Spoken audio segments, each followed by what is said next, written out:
Vasudevaya. Reading Srimad Bhagavatam, first canto, chapter 1, question by the sages, text 3. Nigama kalpa taror ghalitam phalam, sukha mukhat amrita drava samyutam, pibata bhagavatam rasam alayam, muhua ahu rashika bhuvi bhavaka. Translation. Know, O thoughtful men, that Srimad Bhagavatam is the mature fruit of the tree of Vedic literatures. It emanated from the lips of Sri Sukadeva Goswami.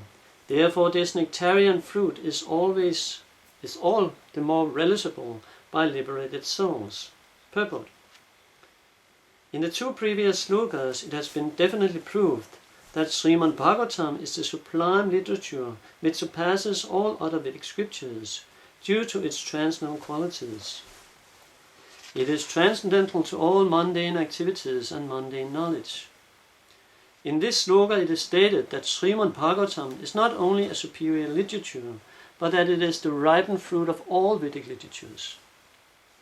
In other words, it is the cream of all Vedic knowledge. Considering all this, patient and submissive hearing is definitely essential. With great respect and attention, one should receive the message and lessons imparted by the Srimad Bhagavatam. The Vedas are compared to a desire tree because they contain all things knowable by man. They deal with mundane necessities as well as spiritual realization. The Vedas contain regulated principles of knowledge covering social, political, religious, economic, military, medicinal, chemical, physical, and metaphysical subject matters, and all that may be necessary to keep the body and soul together. Above and beyond all this are specific directions for spiritual realization. Regulated knowledge involves a gradual raising of the living entity to the spiritual platform, and the highest spiritual realization is to know that the Supreme Personality of Godhead is the reservoir of all spiritual taste or rasas. Every living entity, beginning from Brahma, the firstborn living being within the material world, down to the insignificant ant, desire to relish some sort of taste derived from sense perception. These sensual pleasures are technically called rasas. Such rasas are of different varieties. In the revealed scriptures, the following 12 varieties of rasas are enumerated. 1. Rautra, anger. 2. Adbhuta, wonder. 3. Sringara, conjugal love. 4. Hasya, comedy. 5. Vira, chivalry. 6. Daya, mercy. 7. Dasya, servitorship. 8. Sankhya, fraternity. 9. Payanaka, horror. 10. Vibhatsa, shock. 11. Shanta, neutrality. 12. Matsalya, parenthood. The sum total of all these rasas is called affection or love. Primarily such signs of love are manifested in the adoration, service, friendship, eternal affection and conjugal love. And when these 5 are absent, love is present indirectly in anger, wonder, comedy, chivalry, fear, shock, and so on. For example, when a man is in love with a woman, the rasa is called conjugal love. But when such love affairs are disturbed, there may be wonder, anger, shock, or even horror. Sometimes love affairs between two persons culminate in ghastly murder scenes. Such rasas are displayed between man and between animal and animal. There is no possibility of an exchange of rasa between man and animal, or between man and any other species of living beings within the material world. The rasas are exchanged between members of the same species, but as far as the spirit soul is concerned, they are one qualitatively with the Supreme Lord. Therefore, the rasas were originally exchanged between the spiritual being and the spiritual whole, the Supreme Personality of Godhead. The spiritual exchange or rasa is fully exhibited in spiritual existence between living beings and the Supreme Lord. The Supreme Personality of Godhead is therefore described in Shruti mantras, Vedic hymns, as the fountainhead of all rasas. When one associates with the Supreme Lord and exchanges one's constitutional rasa with the Lord, then the living being is actually happy. These Shruti mantras indicate that every living being has its constitutional position, which is endowed with a particular type of rasa, which is to be exchanged with the Personality of Godhead. In the liberated condition only, this primary rasa is experienced in form. In the material existence, the rasa is experienced in a perverted form, which is temporary. And thus the rasa of the material world are exhibited in the material form of rautra, anger, and so on. Therefore, one who attains full knowledge of these different rasas, which are the basic principles of activities, can understand the false representation of the original rasas, which are reflected in the material world. The learned scholars seek to relish a real rasa in the spiritual form. In the beginning, he desired to become one with the Supreme. Thus, intelligent transcendentalists cannot go beyond this conception of becoming one with the Spirit whole without knowing of the different rasas.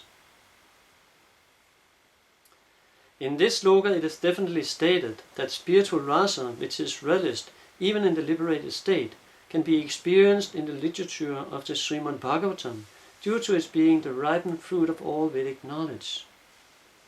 By submissively hearing this transcendental literature, one can attain the full pleasure of his heart's desire. But one must be very careful to hear the message from the right source. Srimad Bhagavatam is exactly received from the right source. It was brought by Narada Muni from the spiritual world and given to his disciple Sri Vyasadeva. The latter in turn delivered the message to his son Srila Shukadeva Goswami, and Srila Shukadeva Goswami delivered the message to Maharaj Pariksit just 7 days before the king's death. Srila Shukadeva Goswami was liberated soul from his very birth. He was liberated even in the womb of his mother, and he did not undergo any sort of spiritual training after his birth. At birth, no one is qualified neither in the mundane nor in the spiritual sense. But Sri Shukadeva Goswami, due to his being perfectly liberated soul, did not have to undergo an evolutionary process for spiritual realization. Yet despite his being a completely liberated person, situated in the transcendental position above the three material modes, he was attracted to this transcendental rasa of the Supreme Personality of Godhead, who is adored by liberated souls who sings Vedic hymns. The Supreme Lord's pastimes are more attractive to liberated souls than to mundane people. He is of necessity not impersonal, because it is only possible to carry on transcendental rasa with a person. In the Srimad Bhagavatam, the transcendental pastimes of the Lord are narrated, and the narration is systematically depicted by Srila Shukadeva Goswami. Thus the subject matter is appealing to all classes of persons, including those who seek liberation and those who seek to become one with the Supreme Whole. In Sanskrit, the parrot is also known as sukha. When a ripened fruit is caught by the red beak of such birds, its sweet flavor is enhanced. The Vedic fruits, which is mature and ripe in knowledge, is spoken through the lips of Srila Shukadeva Goswami, who is compared to the parrot not for his ability to recite the Bhagavatam exactly as he heard it from his learned father, but for his ability to present the work in a manner that would appeal to all classes of men. The subject matter is so presented through the lips of Srila Shukadeva Goswami that any sincere listener that hears submissively can at once relish transcendental taste, which are distinct from the perverted tastes of the material world. The ripened fruit is not dropped all of a sudden from the highest planet of Krishna Loka. Rather, it has come down carefully through the chain of disciplic succession, without change or disturbance. Foolish people who are not in the transcendental disciplic succession commit great blunders by trying to understand the highest transcendental rasa, known as the rasa dance, without following in the footsteps of Srila Shukadeva Goswami, who present this fruit very carefully by stages of transcendental realization. One should be intelligent to know the position of Srimad Bhagavatam by considering personalities like Sukadeva Goswami, who deals with the subject so carefully. This process of disciplic succession of the Bhagavata school suggests that in the future also Srimad Bhagavatam has to be understood from a person who is factually a representative of Srila Sukadeva Goswami. A professional man who makes a business out of reciting the Bhagavatam illegally is certainly not a representative of Sukadeva Goswami. Such a man's business is only to earn his livelihood. Therefore one should refrain from hearing the literatures of such professional men. Such men usually go to the most confidential part of the literature without undergoing the gradual process of understanding this grave subject. They usually plunge into the subject matter of the rasa dance, which is misunderstood by the foolish class of men. Some of them take this to be immoral, while others try to cover it up by their stupid interpretations. They have no desire to follow in the footsteps of Srila Sukadeva Goswami. One should conclude, therefore, that the serious student of the rasa should receive the message of Bhagavatam in the chain of disciplic succession from Srila Sukadeva Goswami, who describes the Bhagavatam from its very beginning, and not whimsically to satisfy the mundaners who has very little knowledge of transcendental science. Srimad Bhagavatam is so carefully presented that a sincere and serious person can at once enjoy the ripened fruit of Vedic knowledge simply by drinking the nectarian juice through the mouth of Sukadeva Goswami or his bona fide representative. Omagyanasimanandasya kinandana shalokaya chaksuranmiratamyena tasmai sri gurave namaha mukam karoti vatalam pangam langayate grimyat kripatamam mande Sri Gurum Dina Taranam Vanchakalpatarupyascha Kripasindhubhyevacha Patitanam Pavabhyo Vaishnavebhyo Namo Namaha Sri Krishna Chaitanya Prabhu Nityananda Sri Advaita Gadadhar Sri Vasavyo Bhaktavinda Hare Krishna Krishna Krishna Hare Hare Hare Rama Rama Rama Hare Hare Hare Krishna Krishna Krishna Hare Hare Hare Rama Rama Rama Hare Hare Hare Krishna Krishna Krishna Hare Hare Hare Rama Rama Rama Hare Hare. Know, O thoughtful men, that Srimad Bhagavatam is the mature fruit of the tree of the Vedic literatures. It emanated from the lips of Srila Sukadeva Goswami. Therefore this nectarian fruit is more relishable by liberated souls. So this finished the introduction by Vyasadeva in the Bhagavatam. Now tomorrow we will, next lecture, Sutta Goswami, he will come to Naimisharanya and he will start answering the questions of the sages, and that's really where Bhagavatam starts unfolding. So we heard first that Vyasadeva was glorifying Krishna. Krishna is the source of everything in existence. He is the father of Brahma. He knows everything directly and indirectly. He is always transcendental and not afflicted by this mundane material world at all, even though he is maintaining it. And we heard the glorification of the Srimad Bhagavatam in the second verse, where it says that there's no kaitava dharma, there's no material topics in Bhagavatam at all, it's only spiritual. And the qualification to know and understand Bhagavatam, anyone remember? Have to be fully purified in heart. Nimatsaranam satam, right? The satam, the devotees, they had to be fully pure in heart, and Prabhupada speaks a lot about in the purport being free from envy. And there's no need, it says, but what is the need of any other Vedic literature? We have Bhagavatam, everything is there. All we need is there in Bhagavatam. And that's also somewhat what we hear today, but there's something added, that it's coming in the disciplic succession.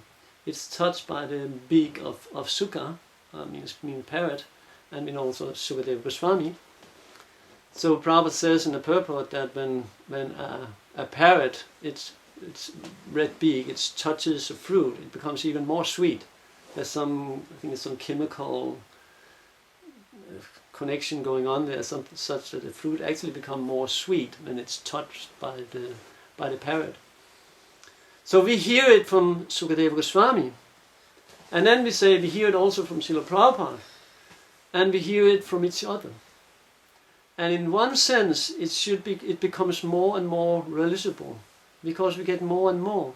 Original Bhagavatam was 4 verses. Krishna, he came and he spoke to Brahma, 4 verses. In essence, he's saying, I'm the source of everything. Before me, there was nothing in existence at all. And then I'm in everything, and at the same time, I'm not in everything. Achincha Veda Veda Tattva.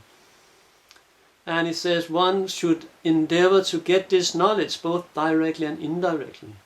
So this was more or less the information Brahma he got. But if we had gotten that information, we would not have understood anything from Bhagavatam. Maybe, okay, God is great, but nothing apart from that. And that's really what is there, what we have when we hear the realizations from other devotees. Let's say we go and somebody has to go and cook. I have to go and make a khichdi. So then if he knows anything about cooking, you just say, can you please go and make a khichdi? That's all he needs to know. Or maybe there's pumpkins there, you can go and catch the pumpkin there, and you can go, and the spices are standing there. That's practically all he knows. But if it's a person who knows nothing about cooking, hasn't been cooking anything in his whole life, then he wouldn't know what to do. Okay, what do I do? Wash it first, and we have to explain everything. First you put it in a pot, and you wash it. You use some device to rinse it, right? You rinse it, and you take away the dirty water, and you rinse it again, and you rinse it again, and you rinse it again. And then you cook it and put it on the fire and you cook it. But carefully, because if you continue cooking, it will boil over. So when it cooks, you have to put it on lower flame. You can continue, right? You have to put in this spice and this amount. But so a person already knows about cooking, you don't need to go to all these details. So Brahma, because he's so extremely intelligent, his body consisting of intelligence, imagine this. Our body consists of something else. Like skin and bones and stool and urine and all nails and hair. And so this is our body, but Brahma's body consists of intelligence, pure intelligence. So he is so extremely intelligent. Just by hearing this in the sutras, right, in seed form, he could immediately, okay, this is Bhagavatam. He understood more than we understood from hearing Bhagavatam for so long.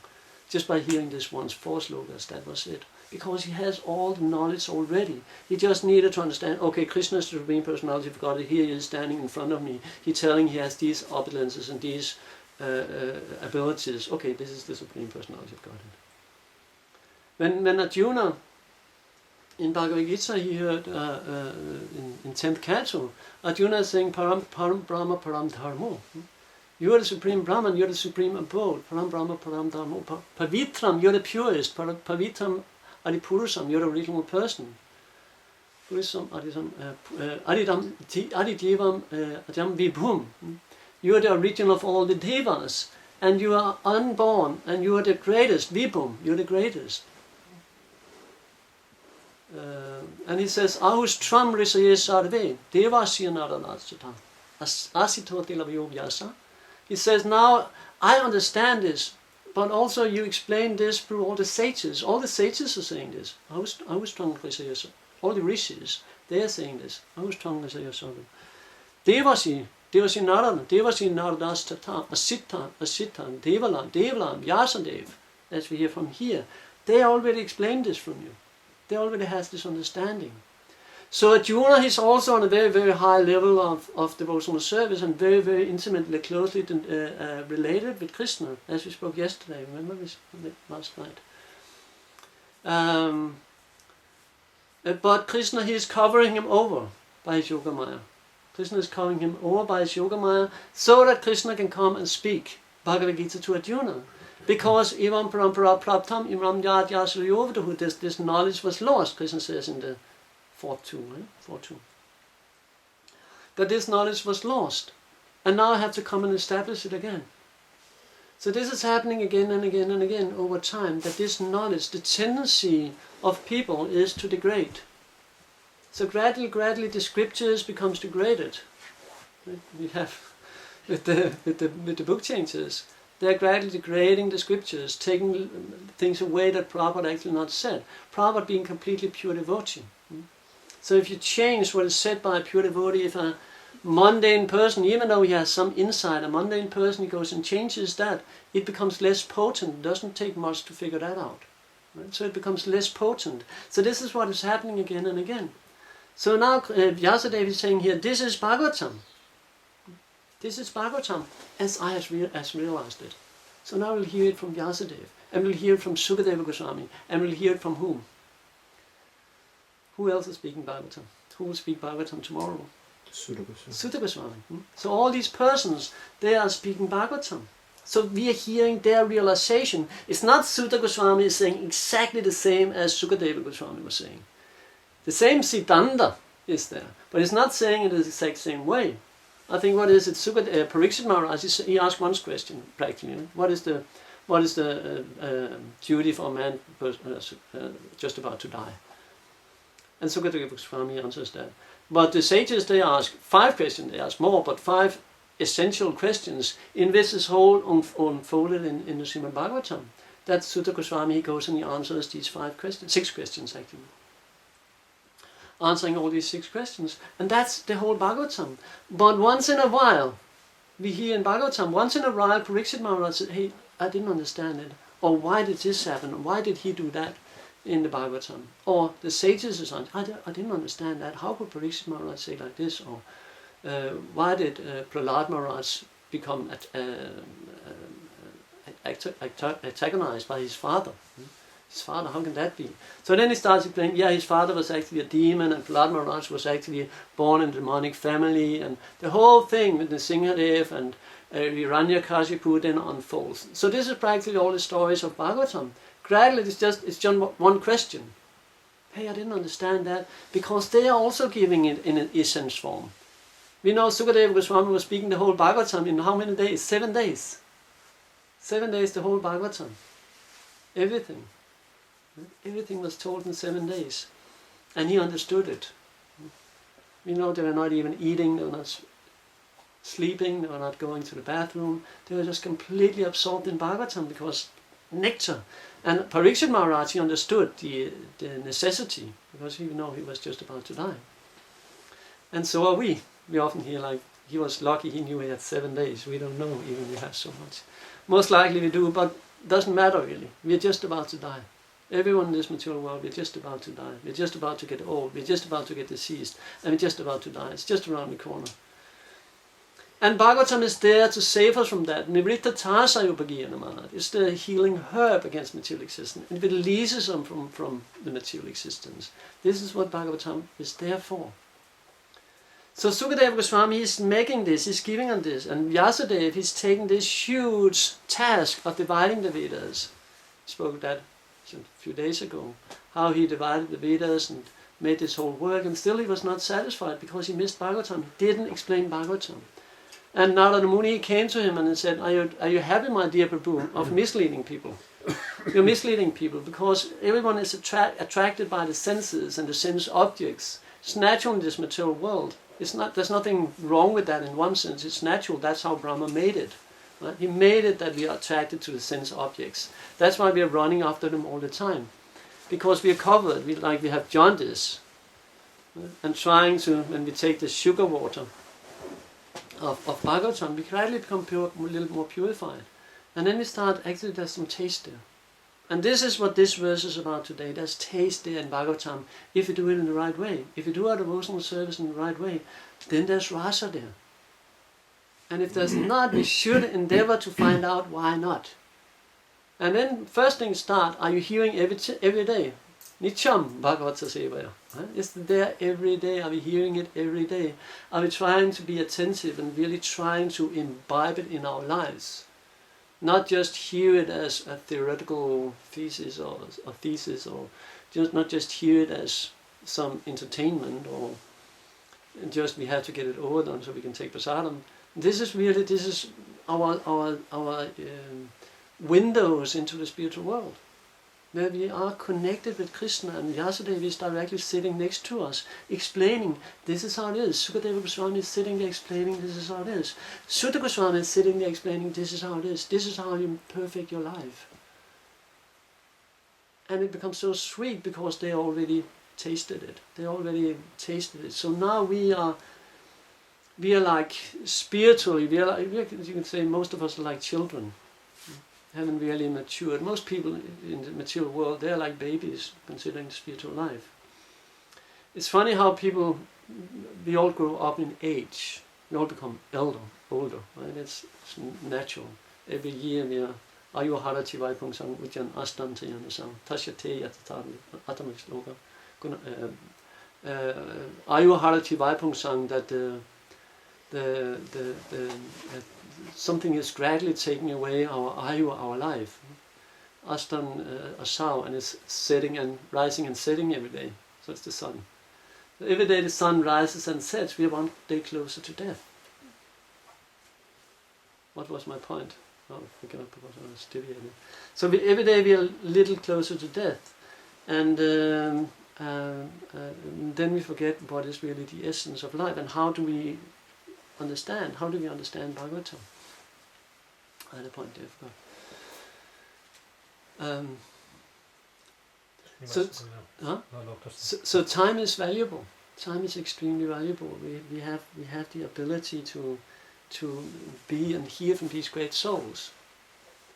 Hear from these great souls every day, and hear from each other.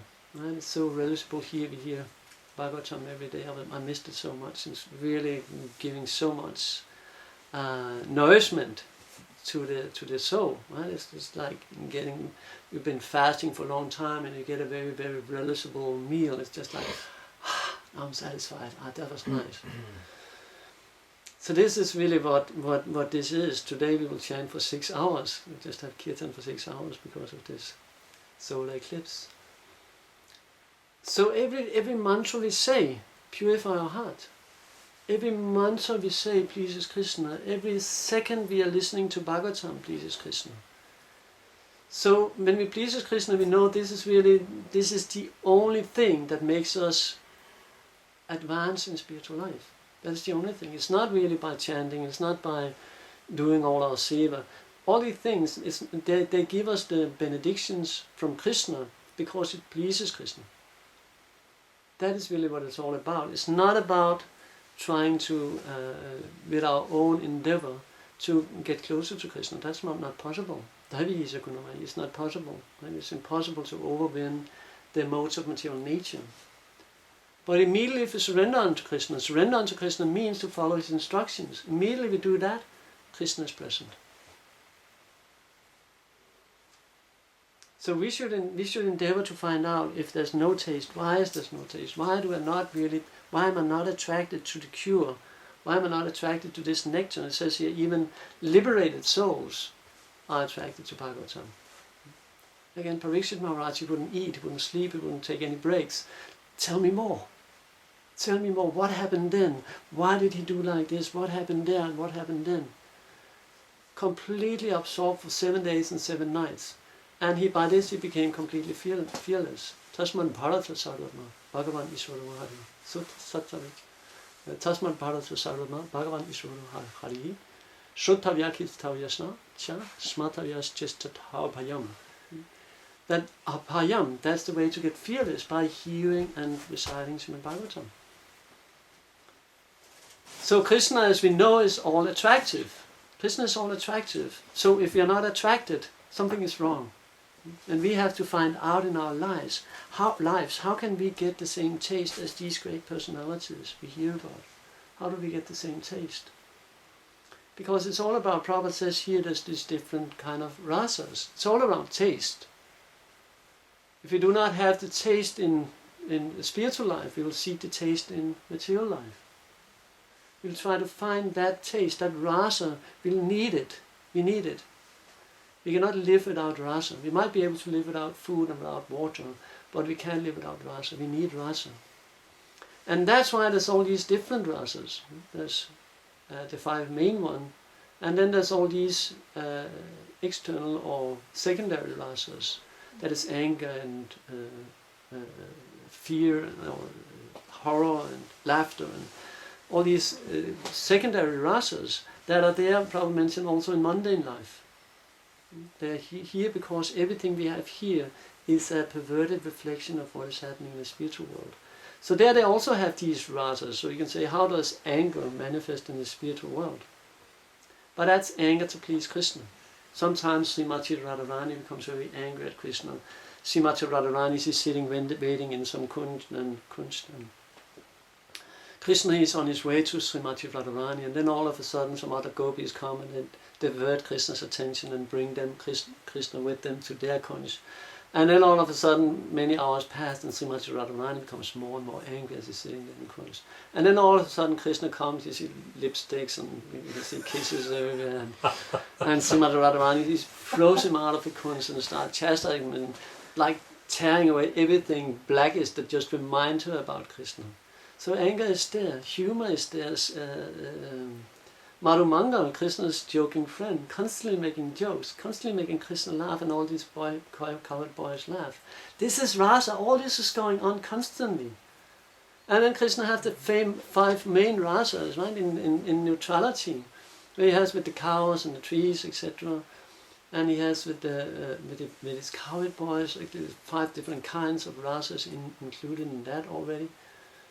And he has like some is superior to him, cowherd boys are superior to him, some are equal to him, and some are inferior to him. Some are very like warrior-like, and like still a cowherd boy, but always bring weapons, some kind of stick to protect Krishna.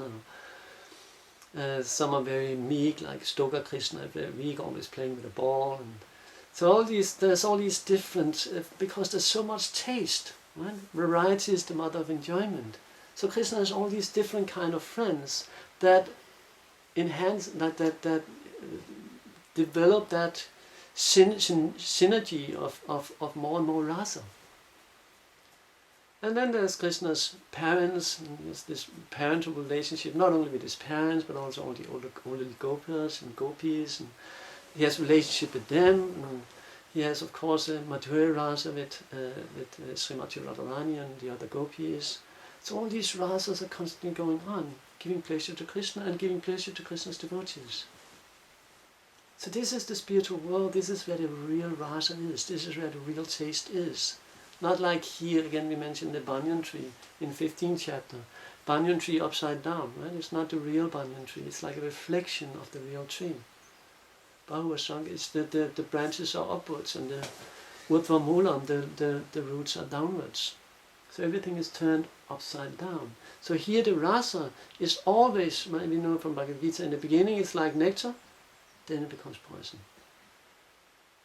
In the spiritual world it's opposite, there's no poison, but in the beginning it's pleasurable, and then becomes more pleasurable, and then becomes completely blissful, and then becomes more blissful, and then becomes extremely blissful, and that keep growing, it's ecstatic.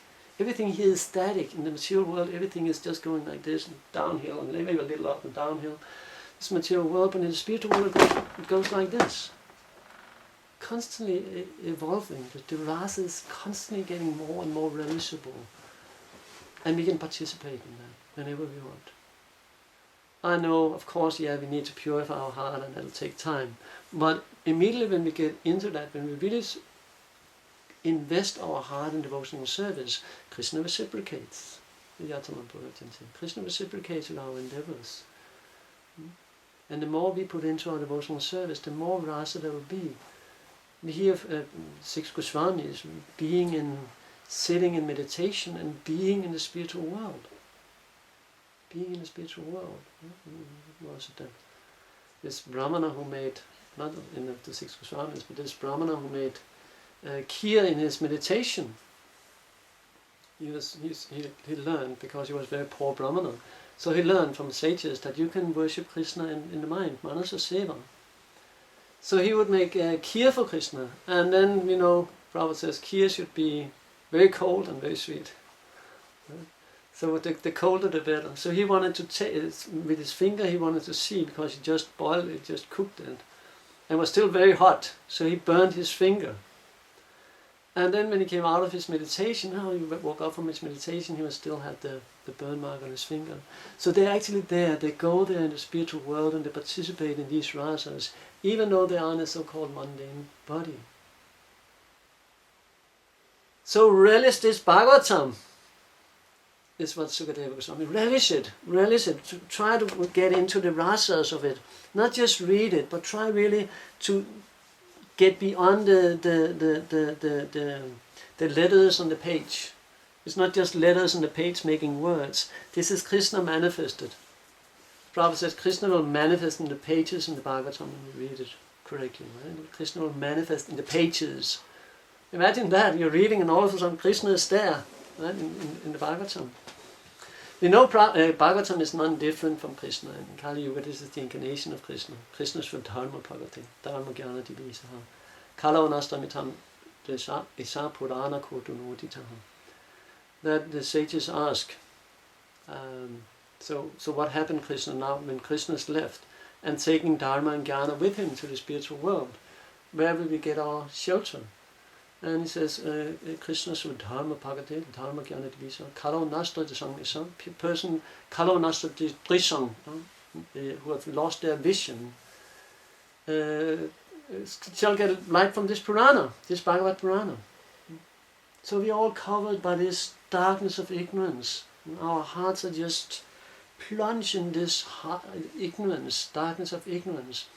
Every time we open Bhagavatam and try to hear sincerely, every time we are chanting Hare Krishna mantra, every time we are associating with devotees, little of this darkness is taken away. Sisamivanu kampatam aham ajnana damsam. Sisamivanu kampatam aham ajnana jamsamaha.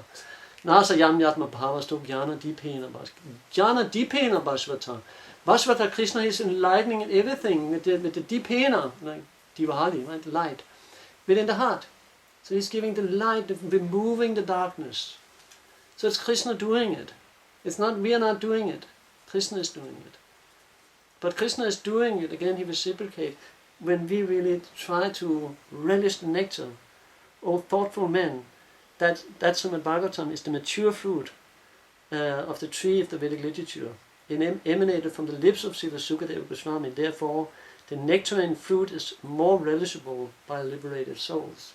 So we should become liberated soul, and then it becomes even more relishable, because then we see it. That's when Krishna manifests on the pages. Until that, it is the medicine. It is the Bhavashadach. It's the medicine that is removing the darkness. Krishna is then cleaning our hearts when we follow his process. And then we experience all these rasas. These rasas will manifest on the pages of Bhagavatam in our daily life.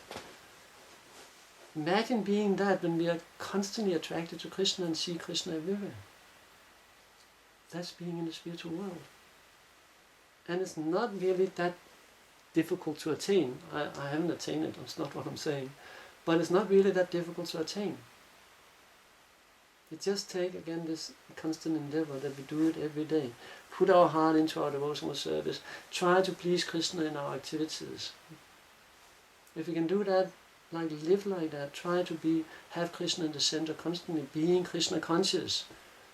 It's so difficult, isn't it? The mind, always going away, attracted to matter. Constantly, material matter is like a magnet that's just dragging our mind away every time we try to make progress. So it's up to us if we want to take the cure or not. That's up to us. But it's the only solution. Otherwise we just stay in repeated birth and death. We will not go back to God until we are completely pure, completely free from all material desires. It's not possible. So we need to come to the point where there's nothing else than Krishna. At that point, our life is blissful. Every day we will experience these rasas with Krishna in the spiritual world. So I'll stop there. Any comments or questions? That's very hard to overcome conditioning. It's hard to. Oh, sorry, just talking about this conditioning to overcome it. That's like, someone says it's not just to do one's best, but even that is using one's own conditioning, doing the best. But even that is very difficult. Yeah. You have to overcome, fear, ego, and so on. Yeah. And that's really all Krishna is asking for, right? If you just do our best. He doesn't say you have to, he doesn't say anywhere you have to chant standing on your head or doing yoga asanas, or just say to the best of your ability. And he's sitting there, he says in Caitanya Candradasa, constantly chanting. But that's really what it means, constant chanting, being constantly absorbed in Krishna. So that means when we're doing something, why not chant or listen to Katha, listen to Bhagavatam, so in that way we can constantly be with Krishna. And that's really doing our best. Even if we are not up to the bar of being completely free from material desires, I'm definitely not. Right? So, but we can engage these material desires in Krishna's service. We can employ them, right? We say, okay, I have this attachment. Let's see how I can use that in Krishna's service. Maybe it's not completely Uttama Bhakti, but it's still what I'm ready to do, so to say.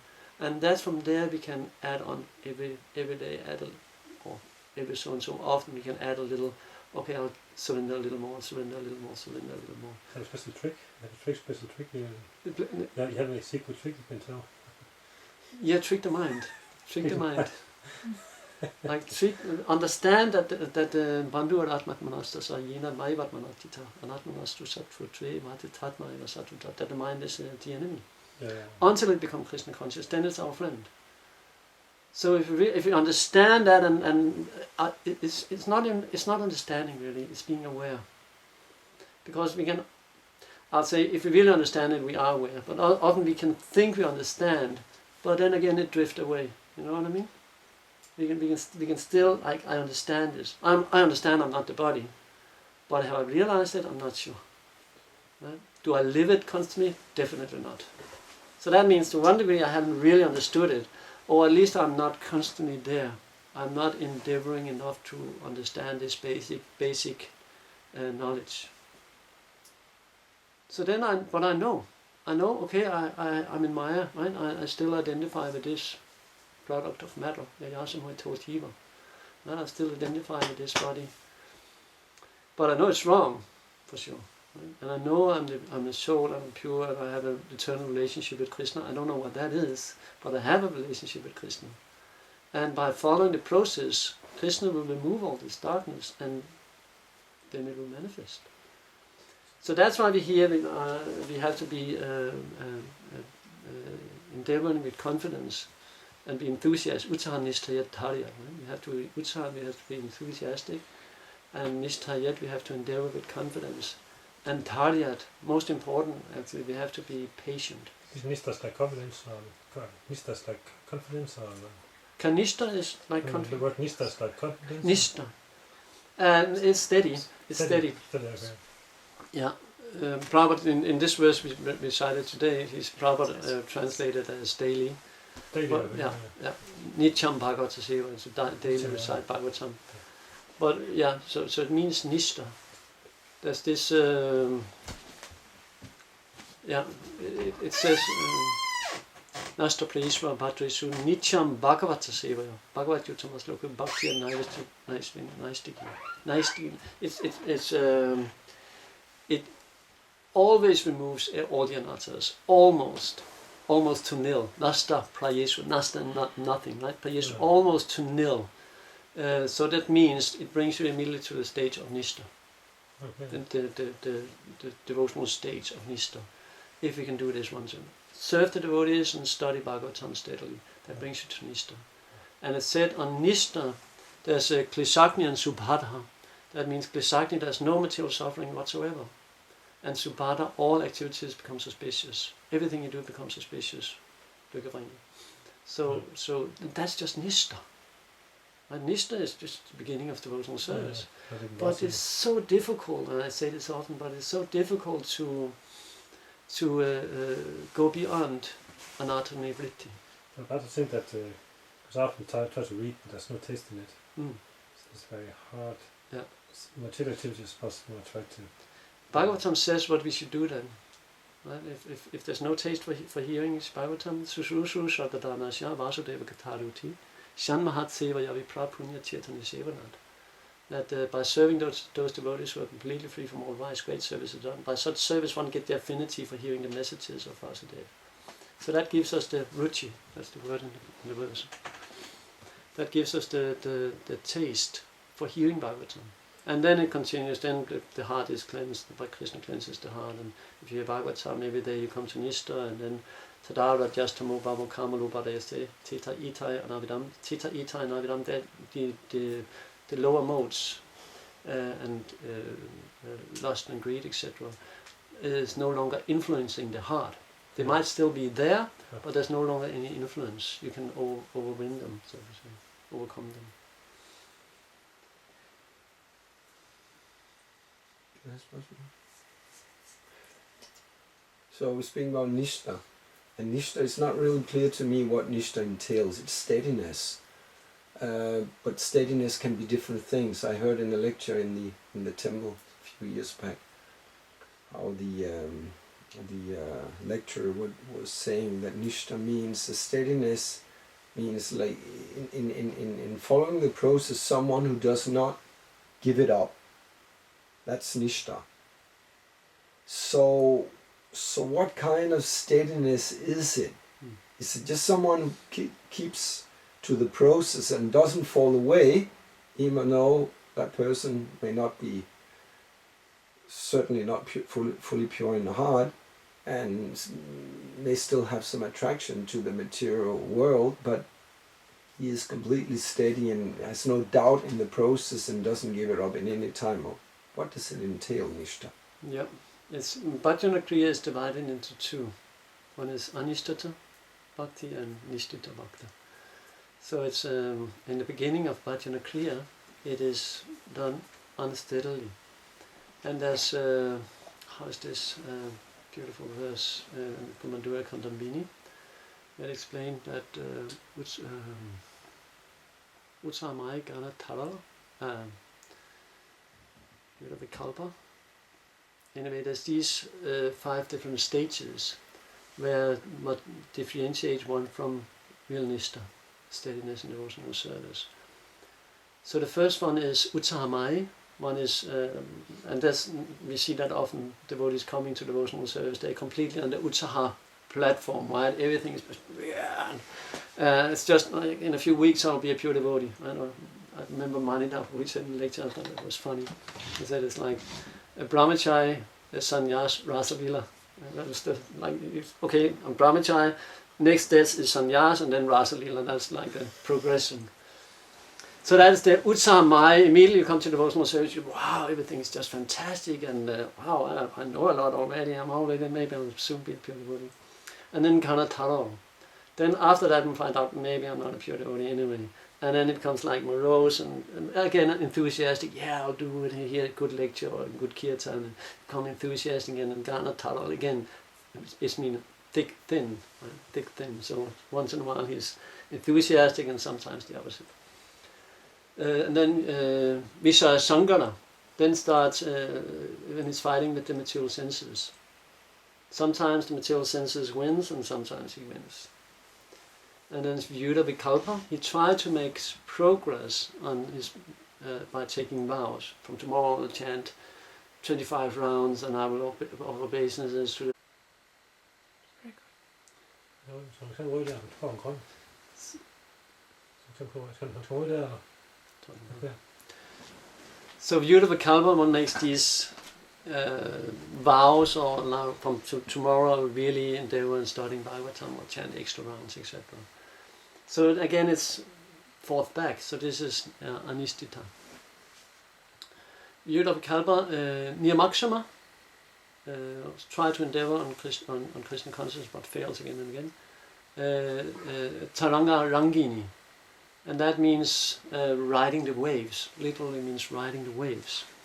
So that means as we are progressing in Krishna consciousness, we become very attractive. Purity is extremely attractive. So devotees become like, because the process is so extremely powerful, even though, and that's different, even though we are not really following to the topmost degree, and we are maybe sometimes slacking our devotional service, it still purifies the heart. But we think like Krishna consciousness is slow, but if you think how much dirt we have been carrying around and still are carrying around, right, in our hearts, so it takes time, especially if we are constantly like an elephant taking a bath, right? Going out and washing and then putting dirt all over again. So then it takes time, but when you understand how many lifetimes, millions and millions of lifetimes we've been in the material world, done all kind of nonsense, so then it's extremely fast. The process is extremely fast. We just see it from our little perspective of this life. But we've been in Maya for millions and millions and millions of lives, and that's just eradicated in one life if you're just a little serious. So it's extremely powerful. But even like this, purity comes extremely fast compared to the karmic world.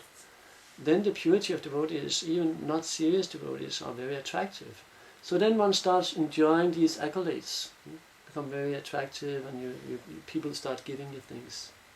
I remember once, just coming to mind, I don't know why. I remember once on book distribution, I was walking just in front of Tivoli, Copenhagen. And my watch broke for some weeks back. And I've been thinking, okay, I need a new watch. And then one guy just comes over to me. I think I asked him at the books, right? I presented the books. And he said, do you know the time? I said, no, I have no watch. He took off his watch and gave it to me. So it's just like, people are just giving things like this, right? Because they're attracted to purity. Once, like, not so long time back, actually, in Copenhagen also, I was distributing a Bhagavad Gita, and the guy said, okay, go with me to the dispenser. And he took out 1,000 kronas, just gave it to me and went away. That's good pay for a Bhagavad Gita. So then you take them as yours. You take these accolades. Then if any of these are still there, it's still anishtita. So that means we need to come to the level where we is no longer viewed with kalpa, right? The senses are it's no longer the fight. The mind is stronger, the mind says no. And we need to, like, whatever vows we make, we need to follow them. And we need to not be attracted to all these accolades that comes, or being, understanding that they're not ours. They're giving it to Krishna through you, because Krishna is the attractive one. It's hard to get your salary. It's hard to get your salary in this thing that's Krishna's salary. Okay, not simple. It's hard when you get your salary. It's going to get your salary, yeah. I see. It's a hard one. Yeah, it is. It's Krishna's. So you get your salary. If you just use them for nonsense and not really giving in charity. I mentioned this verse recently. Kalina snana sauchavyam samskaras tapasitya sudyanti dhanai santustya drauyani atma vidyaya. So Kalina, land, etc. is purified by time, kala, by Kalina. Kalina snana, body is purified by bathing. Kalina snana sauchavyam. Why do I always forget that one? Sauchavyam, it's mind is purified. No, sauchavyam. Kalina snana sauchavyam. Samskaras. Birth is purified by samskaras. Samskaras tapas, the senses are purified by austerity. Samskaras tapas ujjaya, the brahmanas are purified by worship. Kalina snana sauchavyam, samskaras tapas sudyanti dhana, wealth is purified by giving in charity.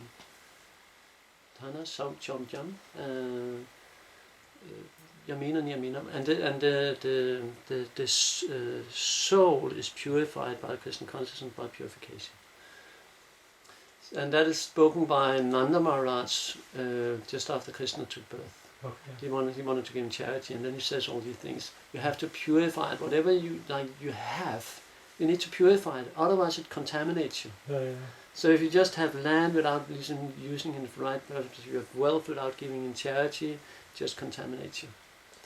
So all these things, like your paycheck is not your money. Everything belongs to Krishna. We are just giving in charge of that money. Yeah. But it's our duty to then engage them, like Sita Deva was taken from Ram. So like the whole Ramayana is to bring Sita back to Ram. So bringing Lakshmi back to Krishna. So we constantly try to engage it in Krishna's service, and then it's purified. And then we make advancement. Otherwise we stop ourselves. So this is also one of the hindrances. Right? We are constantly stopping ourselves because we are not following the dharma. So unless one is living up to Dharma, just forget purification. It's very, very difficult. If you're not following the basic instructions Krishna is giving, because that's how the whole society body, so to say, works. If you need all the limbs to be a perfectly functioning body, you need the legs, you need the hands, you need the stomach, you need the mouth and the head. The Brahmanas are the head, the Kshatriyas are the arms, the Vaishyas the bellies, and the Sudras the leg. And if that is all there, then Krishna consciousness will flourish. But if just one thing is taken out, if the brahmacharis are not supported and helped and given wealth, and the same with the sannyasis and brahmanas, etc., then it doesn't work. Then the brahmanas, they go out and they teach, right? No pay. Naturally in the Vedic society, they say, oh, he's teaching my children. Let's bring him some chapatis, let's bring him some cows, let's bring him some... It's natural, this is just natural. But in Kali Yuga, you have to go and beg and say, please, can I have some Lakshmi? But that's not the... You get so much more benefit if you give it voluntary. Like, if you follow Dharma voluntary, you get so much more benefit than when we do it on a request. Can you please? Then you get so much more. So if you're influenced by any of those 5 divisions of Anishtita, then you're not on the platform of Nishta as explained in the Bhakti Rasamrita Center. Yeah, you're still on the platform of Anartha Nivritti then? Yeah. Okay. Yeah. Then you're on Anishtita Bhajana Kriya. Yeah. That's the definition in Madhurya Kandamini by Vishwanath Chakravarti Thakur. So what is in the prefix ka? Ka nishta. Nishta is steady, and of course the kanishta is not steady. What does that prefix actually mean? Oh, good question. I don't know. Kanishta. It could be not steady, but I'm not sure. That's completely speculative. I never thought about it actually. Yeah. Kanishta. Sometimes it doesn't necessarily have to be the same word, but it sounds like it could be just not steady. Of the prefix a, right? Nishta means the opposite, right? Yeah. So it could be a kind of linguistic. A double A there, a long A maybe. Something, Could be. I don't know.